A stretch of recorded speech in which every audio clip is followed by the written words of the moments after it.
it can be something that's a little bit sensitive when in reality it should be something that everyone should be kind of talking about freely, right?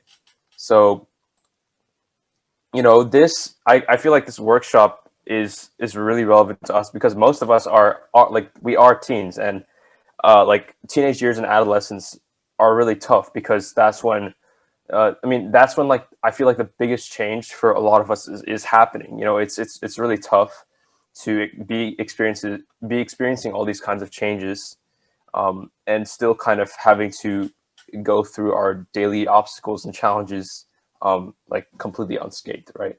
So like it, and I feel like another really important thing to know about our mental health is that the stress that we deal with on a daily basis, like our mental health is a really big determining factor in how we deal with those everyday challenges, right? Like it I feel like sometimes it's much easier for a person in good mental health to do like the little things every single day, while someone in poor mental health might have trouble, even if it's like a really small arbitrary thing. So it really does determine how we deal with our daily lives and the stress that we encounter while doing like little everyday things, right? And the thing is, even though it is technically just within your mind, like it largely affects the well-being of our body as well. Like they're very, very interconnected.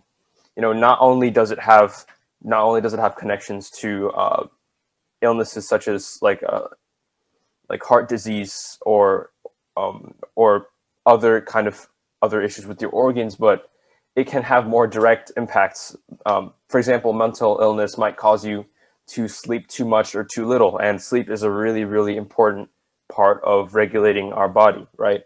So it can have both long-term and short-term impacts on our physical well-being.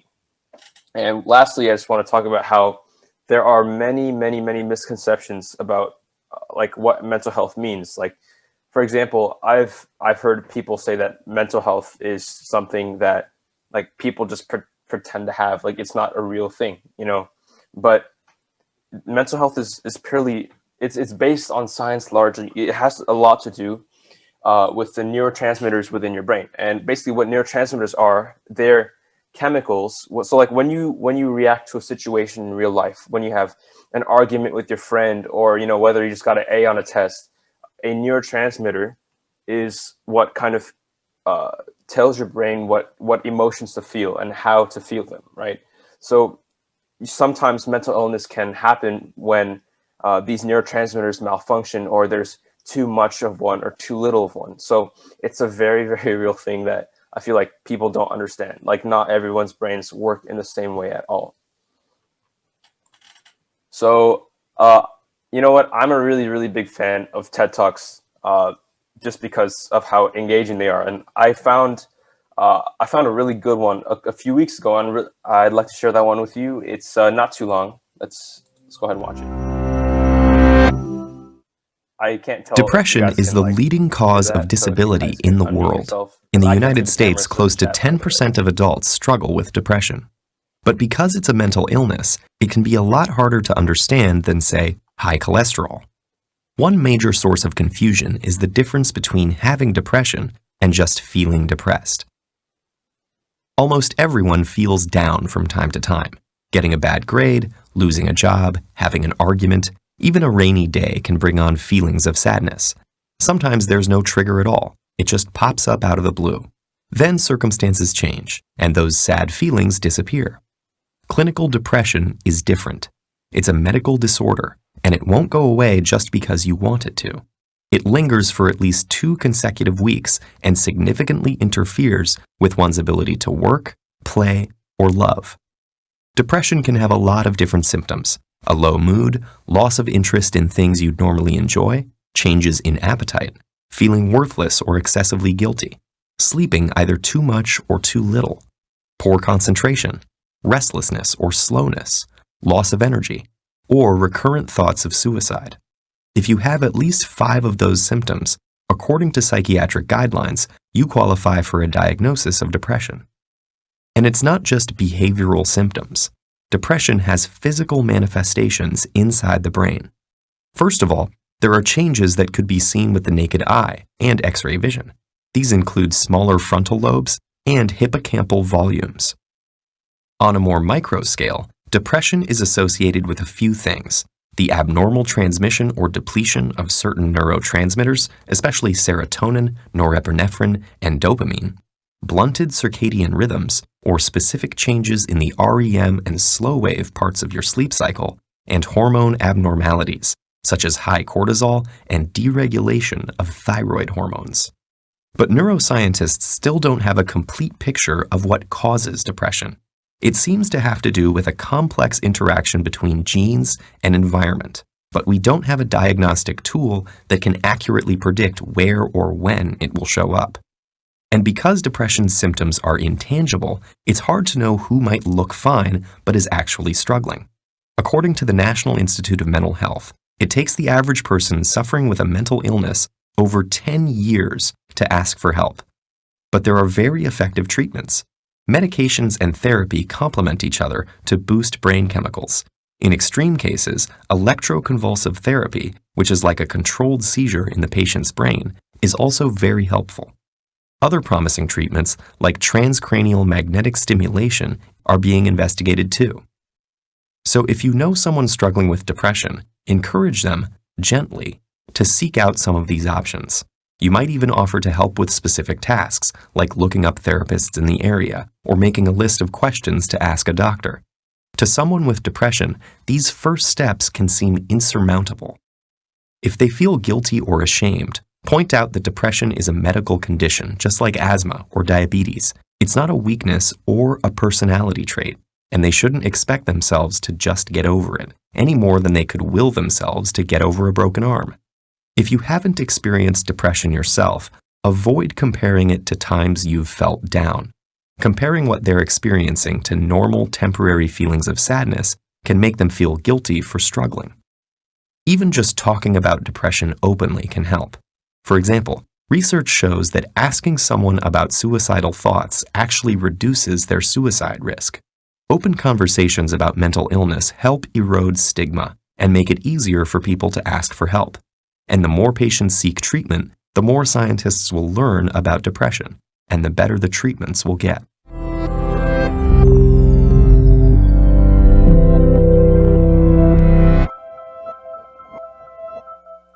Okay, so I feel like something really, really important that we learned from this TED Talk is how easy it is for people who have mental illness to. There's a lot of opportunities like in the world around us to make them feel like that mental illness is something to be ashamed of, or something that they're the ones that are they're responsible for, right? I feel like one really important thing that people don't talk about enough is supporting them and treating them as if, it's like supporting them as if they really do like need treatment, not that as if it's a personality trait. A really good point that he made in the video, right? So I feel like something that we don't do enough in our schools and workplaces is, treat mental illness as if it was really something that needed treatment, something that needed help. And because people don't really want to ask for help, or because, then they're ashamed to do it because people don't really want to openly talk about it. That's a huge problem that we have. And while today's topic is more on the side of self-care and taking care of things like in our own lives, it is really important to kind of be the one to facilitate open discussion about mental health with the people around you. And I think it's a responsibility for all of us to kind of make people that might have a mental illness or start having thoughts like that, that it's a completely normal thing to be able to talk about it, right? Okay, so let's move on onto some facts, right?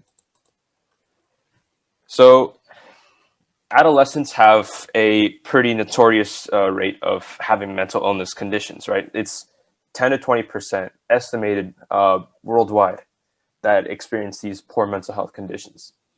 And the thing is, the guy in the video talked about how most mental illnesses, they aren't actually started to be treated until 10 years after the patient chooses to get help, right?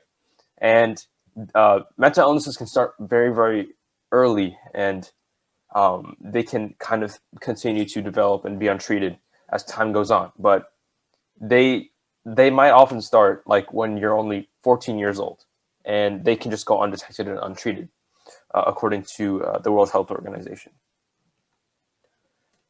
So how does this relate to us, right? Because um, our situation is that we are either in middle school or high school, for the most part. And I feel like we're at that age where mental illness becomes more of a kind of real thing that we need to start talking about, not only with others, but we need to start reflecting on it ourselves, right? Like, how can we, not only how can we make ourselves more comfortable and open to talk about mental health, but how can we be the ones to kind of prevent it within ourselves, and how can we be the ones to think about and reflect on mental illness?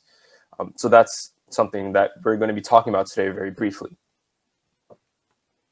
So most of these drawings, I feel like you'll notice that um, they're at a desk. They're usually at a desk with some kind of pen or paper or something that people are writing at school. And I feel like there is kind of a pretty big misconception that it is just purely like homework and the amount of workload that students have that's being the one to cause stress in their lives, right? Because chances are it's not just the amount of homework you get and the amount of tests you take that's causing you to feel burnt out. Like there's all these underlying things, such as, in the top left, you'll see this picture with the words GPA, your future, and college, because essentially the way a lot of kids might think is that like your GPA and your GPA controls your college, which in turn controls your future. So every little thing you do right now in your academics matters immensely. And I, it is important to make sure that you're always trying your best in school, right? But it's also, I feel like it's even more important to really reflect on school as a learning process and not just a transcript of numbers that might get you into college, which might get you a job in turn, right? And even on top of that, we have all the non-academic stuff, right? Like we have our friends, and we have like arguments, and we have our relationships with our teachers, and our whatever, like social status maybe at schools, right? Because I feel like the relationships with the people around us at school have a huge impact on how much stress we feel, and how well we're able to cope with like everyday challenges that we encounter at school, right? Because school, I feel like school can be a pretty challenging environment, not only intellectually, but for you being able to kind of uh, test your social skills and kind of learn how to deal with people in the real world, right? And I feel like your people don't really realize the amount of impact that your friends and the people you talk to have on you, and those can be really huge determining factors on how you experience stress, and how well you're able to maintain your mental health, right? How also your friends and the people you're around determine how open you are to be able to communicate about your mental health and how you're feeling that day, right?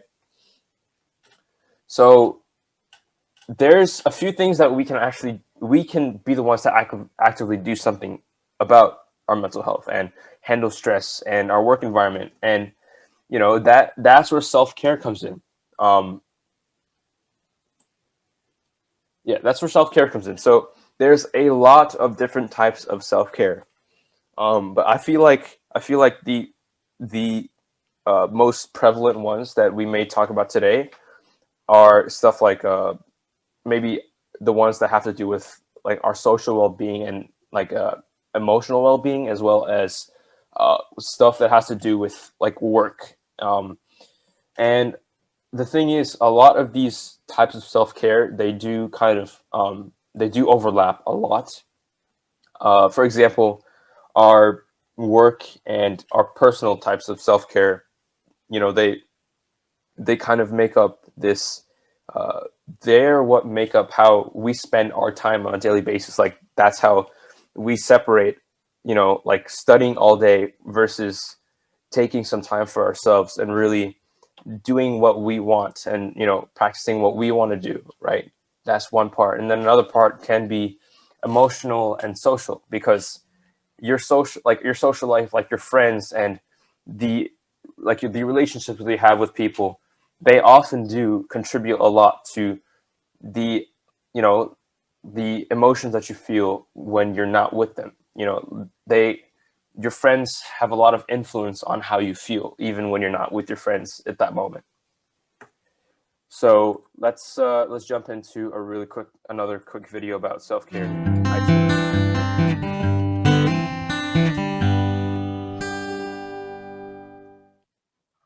So I like to say that I was like, you know, there's like 2 mental breakdowns a year, like 1 every semester, easy. It's just like you get kind of worn out all the time from just like nonstop work. My name is Andrew Harris. I'm Lucy. My friends call me Sebi. Mi nombre es Cristian Bucio. My name is Mia, and I'm a sophomore in 10th grade. So I'm in PACE, which is like a college prep program. You're surrounded by like super smart people. You're in like a super smart program. I think I definitely put a lot of pressure on myself.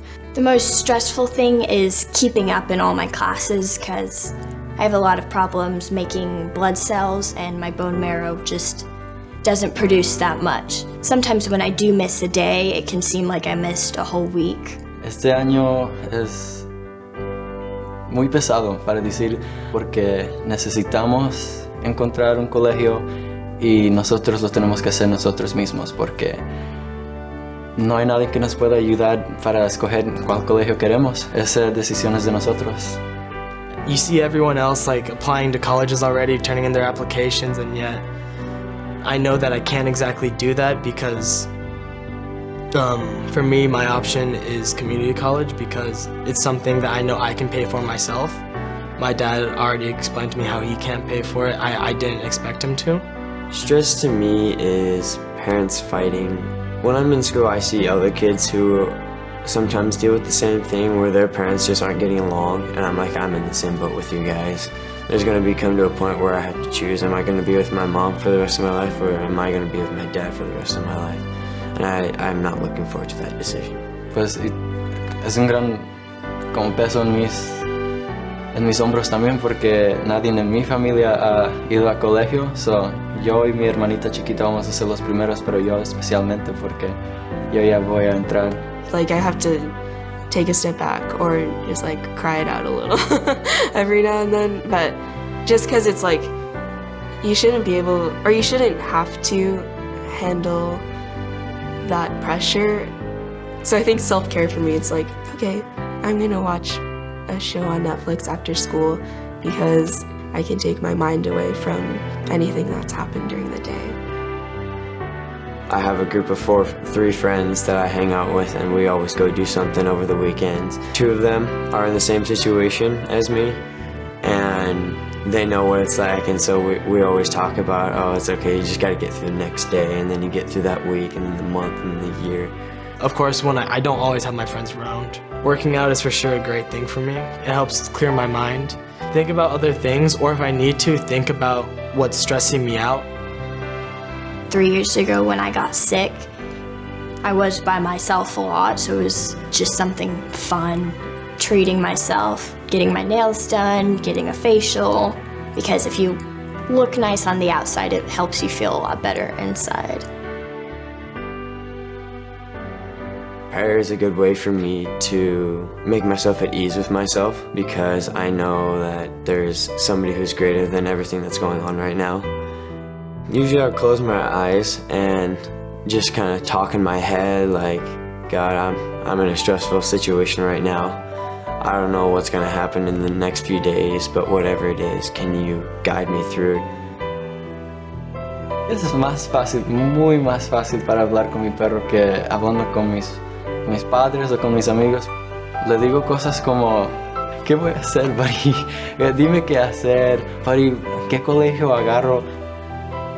Porque a veces si le digo a mi mom que no me siento bien o que me siento deprimido, ella no entiende o no quiere entender. Yo me imagino que no entiende porque si le digo que me siento triste, ella nomás va a decir, oh, ve con tus amigos, o es porque estás aburrido, o haz que hacer porque estás aburrido. Pero el buddy es más fácil porque él no me va a decir nada, él nomás me escucha, me entiende y ahí está para que lo abrace. We all face stresses in life: schoolwork, relationships, family conflicts, money issues, health problems, exams, the list goes on and on. So how can we deal with them? How do we become more resilient? Resilience has two important roles. It prevents stress by helping us stay calm and feel more balanced. It also helps us lessen feelings of stress when challenging situations come up. Self-care is a really important part of becoming resilient. Some people find it easy and it comes almost naturally to them. But for some of us, it's a little bit harder, and we have to remind ourselves to do it on a daily basis. As we just saw, we all have different ways of taking care of ourselves. Some talk to friends, others exercise, watch a show, some pray, get comfort from pets, or might practice self-care by getting their nails done.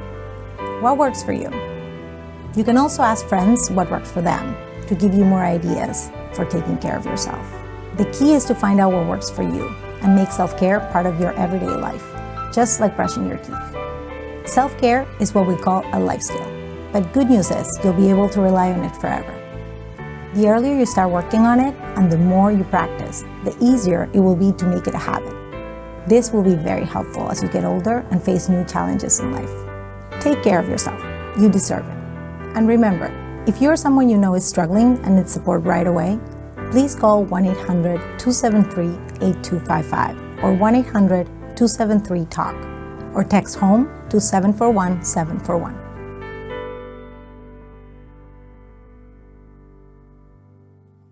Okay, so there's a couple reasons that I really love that video.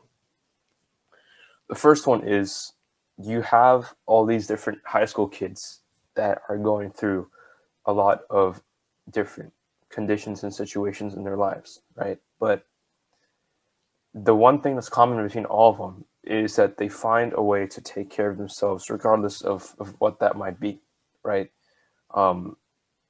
They, while they do deal with the same kind of academic challenges through high school, they have a lot in their personal lives that varies a lot and that might be challenging in its own way.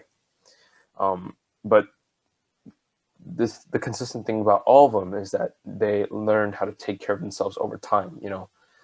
It's something that you really need to work on, which is getting into the second reason why I really love this video, is because the lady talks about self-care as a skill. It's as much a skill as anything else, like playing the violin or running or anything else that requires practice, because self-care does require practice. It's not something you can just make up your mind about and that you're going to start doing. It's something that you have to practice over and over, and it might get frustrating because you might not figure it out right away. But she talks about it as a really good lifelong skill and something that I'm trying to kind of develop myself, and I hope you guys really are too. So that's why I really like this video. All right, let's move on. All right, yeah. So I think it's blocking the slide. Okay, so there's two really big reasons, there's two really big kind of divisions in our lives right now as teenagers at school that I feel like can apply very well to learning how to take care of ourselves, right? First part is the work, meaning, homework, tests, SATs, or, any kind of extracurriculars or stuff that you might be doing outside of school that's academic. The second part is the people that you deal with on a daily basis, whether that's your friends, your teachers, pretty much anyone that you talk to pretty regularly.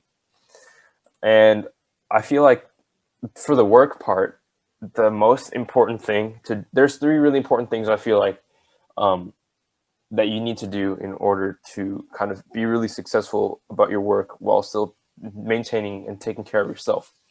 First thing is organizing your day. And that means using some kind of a planner or calendar. And I think that's because just like you can only place so many things on a shelf, your headspace is something that is very limited, something that you consistently need to be keeping in mind, right? Writing things down from your classes or stuff you have to do after school, it can be so much easier on your mind.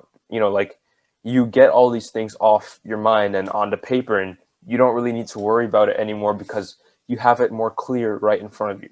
So organizing your day and organizing what you have to do is like very, very crucial, and it's something that everyone should be practicing, including myself, right? I need to get better on that too, and that's something that I'm working on currently. Second one is not spreading yourself thin. Now, there's a lot of people at my school that choose to do 6 APs, and they're involved in like 5 clubs, and they're doing a varsity sport and still doing something like running a nonprofit outside of school. Now, I know that I mean, I'm overgeneralizing here, but the general point of why people do that at my school is because they are trying to look good for college applications. Now, like, that's the harsh reality of the motivation behind a lot of the kids at my school. But the thing is, people need to understand that spreading yourself thin means that you can't really prioritize one thing that you really love. Like doing 1 or 2 things that you really love is a lot more valuable to both ourselves and honestly colleges. It's much more valuable because when you put in a lot of effort into one thing that you really are passionate about, it's going to produce a much better product than spending maybe 20 minutes a day on a bunch of different clubs. And I feel like the last thing is communicating with your mentors and teachers. A lot of kids, I feel like, are struggling in their classes, and spending a lot more time on it that they don't need to be, because they're not willing to ask for help with from the people around them and the resources that they have. They see teachers as someone that's like lecturing them for maybe 1 or 2 hours out of the day, and then you just go home and never think about them again or talk to them again. Like, guys, we have to be able to be the ones to like reach out to our teachers and ask when we need help, because asking questions kind of helps us stay engaged in what we're doing. It doesn't make our work seem like work. It seems like it makes us feel like we're actually really engaged and interested in it. And it's really important to build that relationship with your teachers, because when you ask your teachers for help, they want to be the ones to help you out. Like, that's why they're here. And I feel like communicating not only when you need help, but also, for example, like if you are really stressed out and you want to ask for an extension, I feel like it's really important to kind of update your teachers on how you're doing, or something that you're going through, if you need them to be able to understand. Like, for example, something that my teachers do on a weekly basis is kind of ask us for updates in our lives, or like how busy we might be that week, stuff that's going on in our stuff that's going on the side outside of school, just because they want to be the ones to they don't want to be the ones to overwhelm us. And I think that we need to kind of understand that and be more willing to work with our teachers. Now, the second thing, the second thing is like the people that are around us, right? Like, that can be our friends, our family, the people that we talk to on a regular basis. And I